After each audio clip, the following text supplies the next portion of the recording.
Hello, everyone. How are you doing? All right. So, um, I will be reading creepypastas. Um, and I will um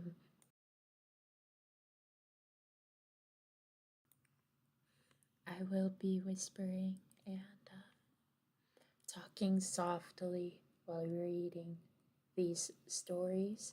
And I decided to start doing this since it's getting close to Halloween. Uh, but yeah, the first one I will be reading out is Bloody Painter, the 2013 version. Uh, because that's the version that. Oh, wait, there's a remake. So I will read both the original today and the remake. Um, but yeah, I will be reading both versions today, apparently. I've decided to do at least 4 stories at minimum per stream. I mean, not minimum, maximum per stream. Uh, for the whole month of September and October. Um, because last time I read a creepypasta, it was a year ago, and it was a SCP that I read. But yeah. is Alright, it is time to begin. A story about 1994 school massacre. This is Helen, 14 years old. His dark circles feel as if he has never slept enough. He doesn't care about his messy black hair, since he doesn't like to put too much effort on tidying himself up, and it's unnecessary.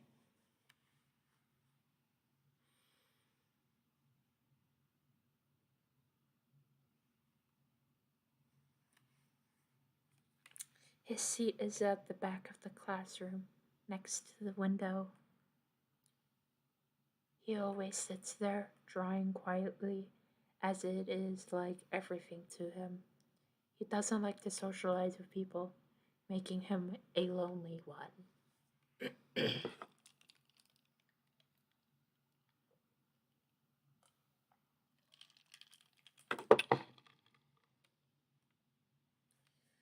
There was a person being pushed to the floor after school. That's Tom, who is always the victim of bullying. Not because he did anything before. It's just the dislikes of people around him. These things happen often, and Helen is used to it. Though he feels bad for Tom, he doesn't want to interfere, as it is quite bothersome. During recess, Judy says she's missing her watch as she searches for it. Helen doesn't help her, since it's none of his business. Suddenly, someone sees something flashing in Helen's bag. "What's this?" Ban says as he puts his hand into the bag and takes out a watch that trimmed with fake diamonds. Helen is very surprised to see it, as he does not know how it got there. That's my watch." Judy receives the watch from Ban after seeing the situation. Both of them stare at Helen with a weird glare. "It's not mine," says Helen, who is still drawing it on his notebook without raising his head a bit. "Yeah, right." Judy leaves the classroom with Ban as she concludes.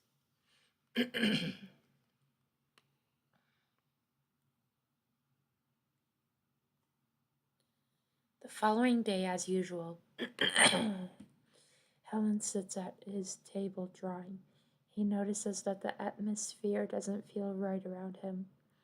People start whispering about him, and even if you start calling him a thief, he decides not to explain for himself as he knows that it's useless to do so. As time passes, Helen became the new target of victim for people to bully. Everything he does now is being exaggerated. He doesn't like it, but he doesn't resist. He keeps the feelings in his heart, keeping silent. Until one day, Ban came to him and snatched his notebook with his unfinished drawings in it. Always doing these meaningless things, says Ban as he tears down a few pages of drawings, tearing them into pieces, waiting to see Helen's reaction. At this rate, the feelings that he has been holding burst out. He punches Ban in the face and starts the fight. Helen isn't that powerful, however, as he was beaten up in no time. Other students went to see the fight without stopping it.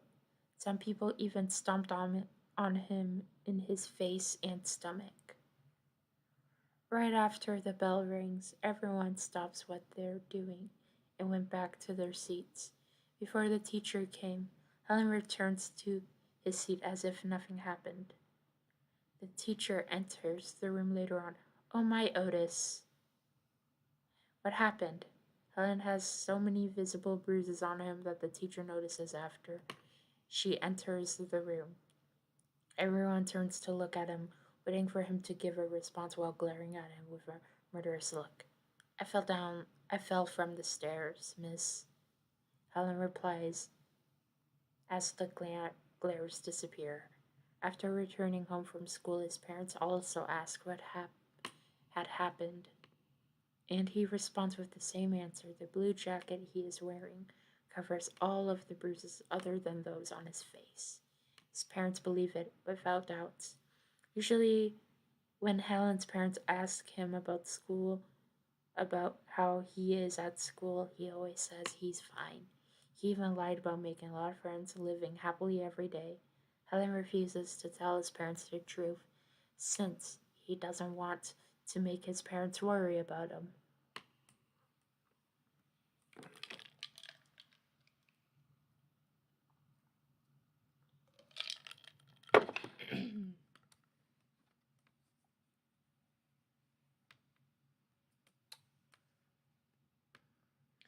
A few months later, he has gotten used to the negative comments about him, and getting hit or humiliated has been a normal event for him. He is completely immune to these things now. Who framed him in the first place? Why did the culprit do this? This doesn't matter anymore. Nothing matters anymore now.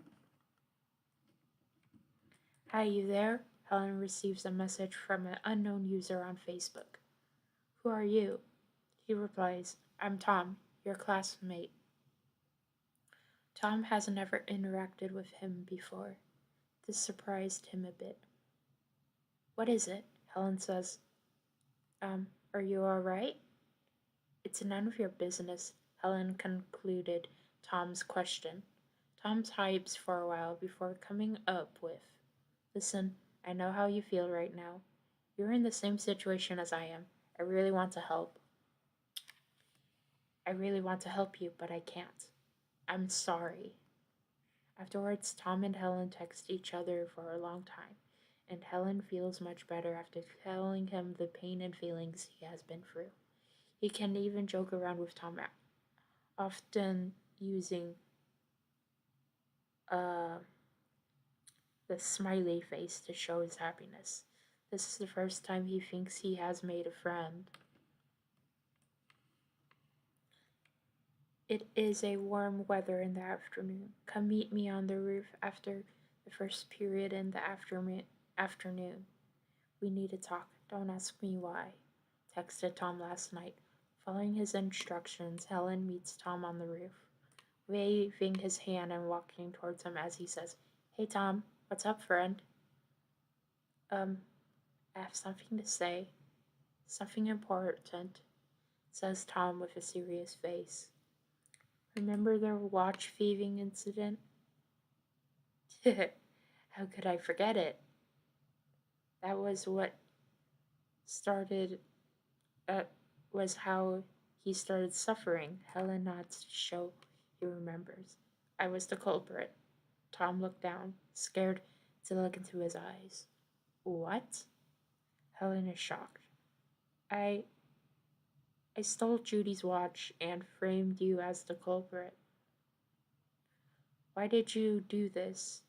With you as the new target of victim, my life is much better. Tom smirks. It's true, however, that when everybody decides to bully Helen, they won't bother Tom anymore. He's just like an abandoned toy. For him, that is totally perfect. As long as he keeps silent, he will be able to live his school life safe and sound. He succeeded. The plan was outstandingly perfect. Helen grabbed the collar of his shirt, and after pushing around a bit, they ended up near the edge of the roof. Tom slips and falls from the roof. Helen instantly grabbed his hand and tried to pull him back up, but Helen does not have that much strength to do so.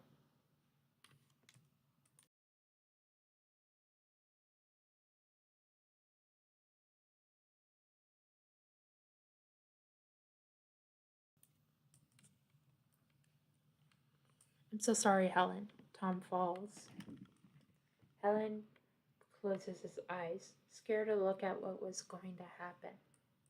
He cannot imagine what will happen to one after falling from a 6-story tall building. After the policemen arrive, they have an interview with Helen.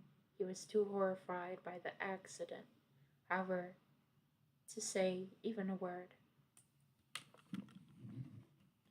Once again, Helen became the topic of discussion between students. Some people think Helen pushed Tom from the roof, but most of the others think that Tom committed suicide and Helen failed saving him because they saw him grabbing Tom's hand before he fell. That night, Helen was in his room crying, shivering, and he cannot stop the guiltiness from growing inside of him. He needs to calm down, and suddenly a thought flashed in his mind. It's not my fault that Tom died. He deserved to die. This makes him feel much better, and his guiltiness fades away. Too, Helen creepily smiles. Tom has had his punishment. I suppose it's time for the others to have theirs, isn't it? His cries turn into laughters in the dark. Helen's classmates decide to have a party on the day of Halloween, but it's not to celebrate Halloween, it's just to have their friends come together to party. Of course, Helen was not invited to the party. The night before the day of Halloween, Judy and Maggie were texting each other on Facebook. Both of them live in the school's dorm, and Judy's room is next to Maggie's.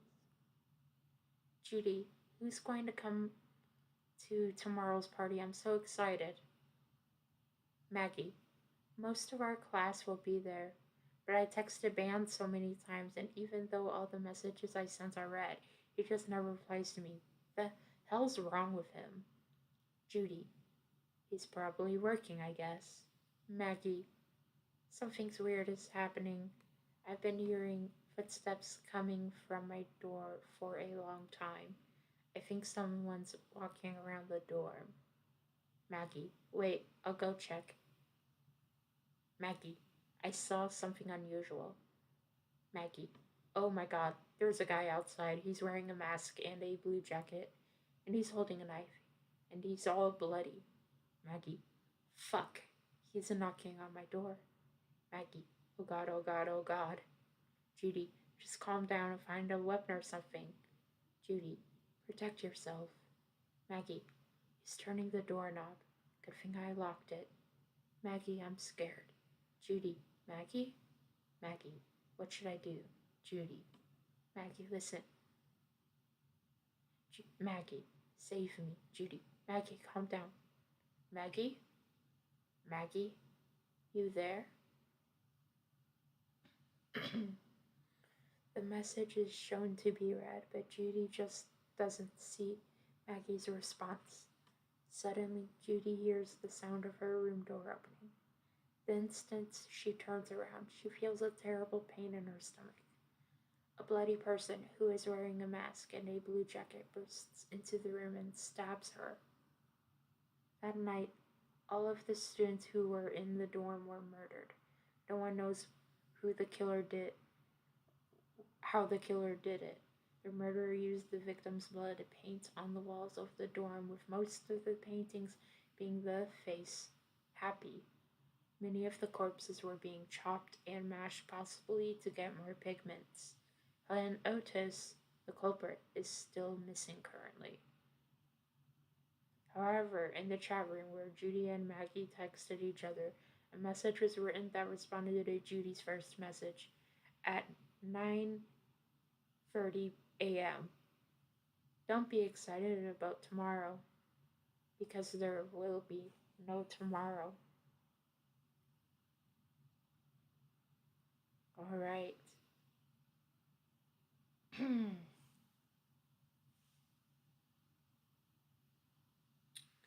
So, there is a prequel to Bloody Painter. There's another one made in 2013. There is another Bloody Painter story called Bloody Painter on the Snow. And we're gonna do the 2013 prequel, then the 2017 one, and then we will do the Bloody Painter in the Snow. So we are gonna do the prequel.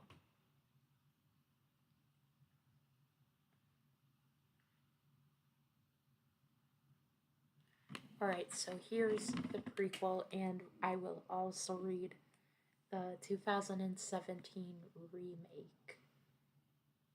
So, yeah. A story about 1994 school massacre. This is Helen, 14 years old.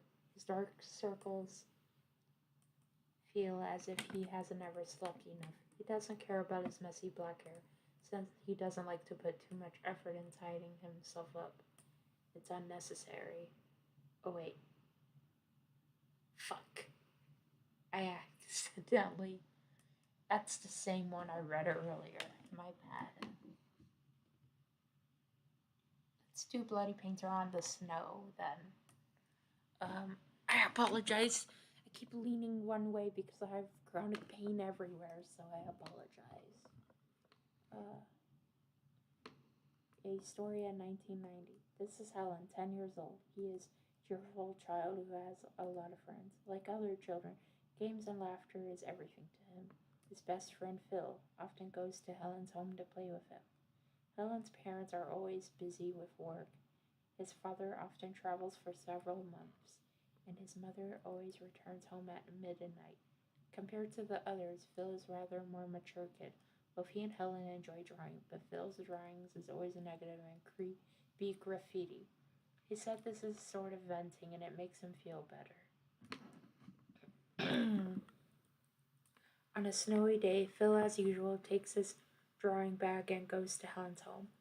Helen opened the heating and welcomed him. Although it is winter, the heating in the room makes Phil feel warm. You're sweating. Take off your coat. I'll hang it somewhere, Helen says as he sees Phil sweating everywhere. Phil hesitates.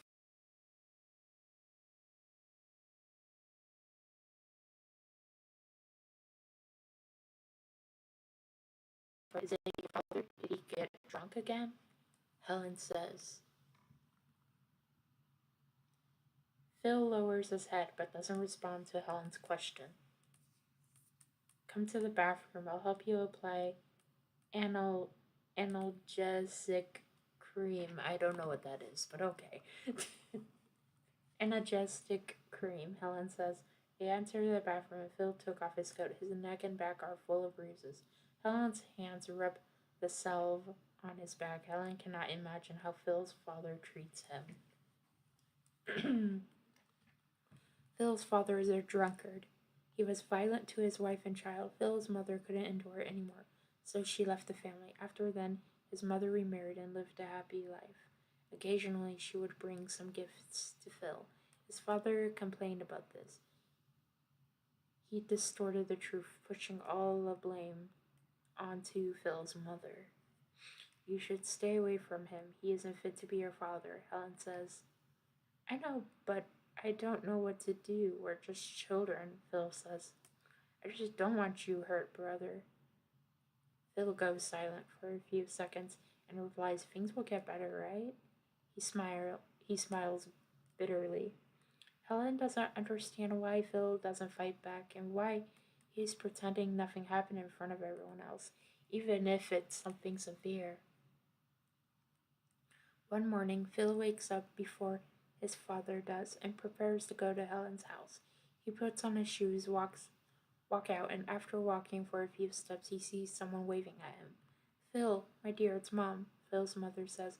Phil rushes to her for a hug. Mom brought new clothes for you. It it's winter. Remember to wear warm clothes. His mother has bags full of new clothes, toys, watercolors, pastels, as well as caring words that came from a loving mother. Being able to meet his mother is the happiest thing for Phil. After chatting with him for a while, she prepares to leave. Can you stay with me for a little longer? Phil says. I'm sorry, dear. My husband is waiting for me in the car. His mother leaves the gifts and proceeds to go in the car where her new husband is. Phil picks up the gifts, proceeds to the park, and sits on the snow and gazes at the sky. He doesn't know what to do. Once when he took the gifts back home, his father was very angry with him and he threw the gifts into the fireplace to burn them. He doesn't want this to happen again. Just then, 3 kids come to him. You have the bitch's garbage again? One of the kids says. What did you say? Phil looked at him. We saw your mother. My parents told me she is a bitch who abandoned her husband and child to live with another man. No, she isn't. Phil got angry and shouted at them. That's the truth. What the hell can you do about it? He says aggressively. He pushes Phil's shoulder to provoke him, but Phil pushes him, which starts a fight. One of the kids picks up a stone and throws it at Phil's head. The stone, as well as the white snow, gets dyed with red. Phil falls to the ground, eyes wide, and stops moving. Oh my god, what did you do? I just hope he fucking stops. What should we do now? Perhaps we can bury him? At the time, Helen waits for Phil. He looks out the window and sees nobody coming. He rushes out to look for Phil, as he is worried about him. But he can't find him. He comes to the park and sits on the bench, but then he sees some unusual colors in the snow, with some of them being red. He suddenly has a very bad feeling. He takes off his gloves and digs in the snow with his hands. He then sees more red and more red. This is not good, he thinks. Next, he thinks he touches something, a nose, then a face. Phil's face. Helen's best friend is buried in the snow. Oh no. Helen touches the face and cries. Just then, wow, this is gonna make me cry. Oh my god. Jesus Christ. Oh, okay, I need a minute. Hold on. Okay, I'm okay now. Oh no. Helen touches his face and cries. Just then, he heard footsteps as he sees 3 kids standing beside him. They look at him with a despising manner and run away without saying a word. Helen doesn't know what was going on, and he doesn't understand what it means. Helen cries for a long time beside the body until someone grabs his shoulder from behind. Are you Helen Otis? Helen turns around and sees a police officer and his mother. 3 kids framed him as the murderer. Helen doesn't have any evidence to prove what was going.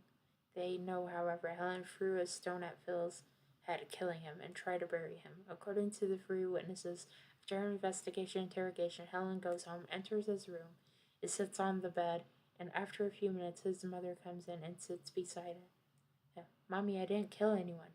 Helen's blue eyes show fear. I know, but the situation is not good for you. His mother hugs her child as she speaks with a choking voice. There's no clear evidence that Helen killed Phil, but as an accused person, he doesn't have any specific argument to refute.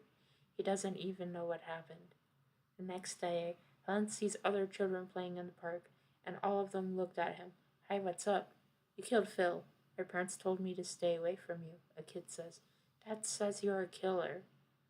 That is not true, Helen replies. We can't be sure. Maybe you're lying, one of the children says. Helen knows whatever he says will be in vain. All the friends backed away from him. No one believed him. Everyone regards him as a murderer. Helen, good news. Helen's mother wakes him up in the morning. There was a witness to the whole thing. He was willing to testify for you. Helen is surprised. He can't believe to have someone to have witnessed the whole thing. He explains everything and finally let the whole thing end. Helen, I want to thank them tomorrow. You want to go with me? Maybe you can become friends. Helen's mother prepared some gifts for the witness. No, I want to stay home and draw. Helen has given up on making any friends. He has changed. He has become different, with his drawings full of negative and strange graffiti. When it comes to the snowy days, he will remember those dreadful eyes of the corpse that was in the snow. That memory is what he can't forget, even if he wants to. The witness Vic Stephen, 3 years later, he changed his name to Tom Stephen.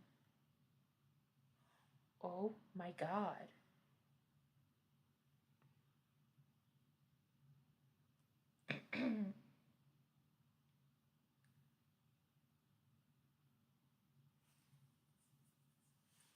Wow, that I didn't know that would be. Is that the same Tom that he was friends with? I don't know, but I don't know honestly.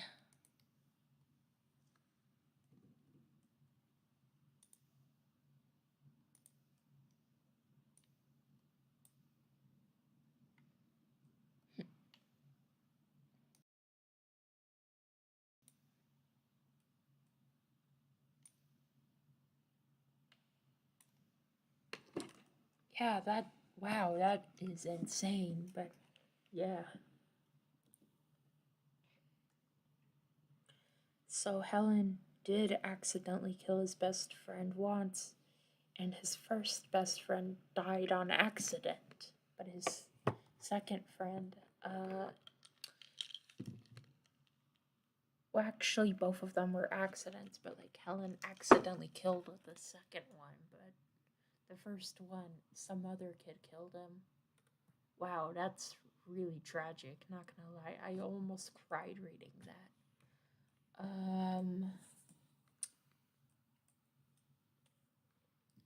But let's see.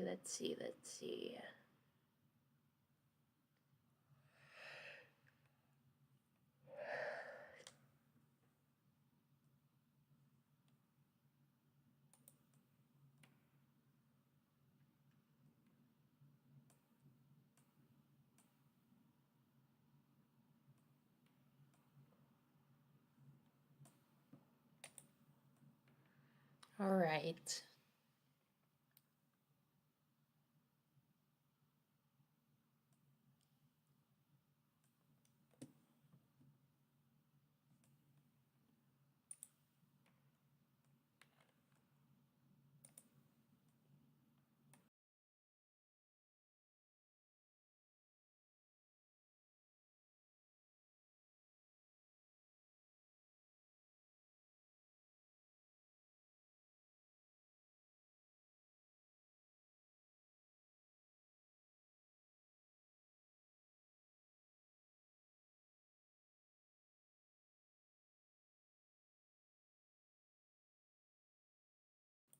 Sorry, I was ticking. I didn't want it to ruin the ASMR experience.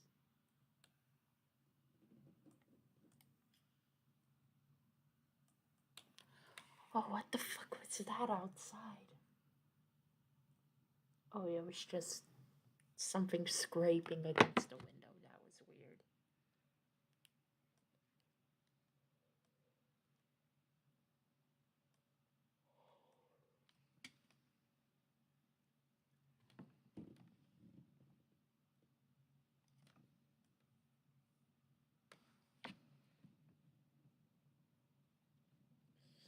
All right.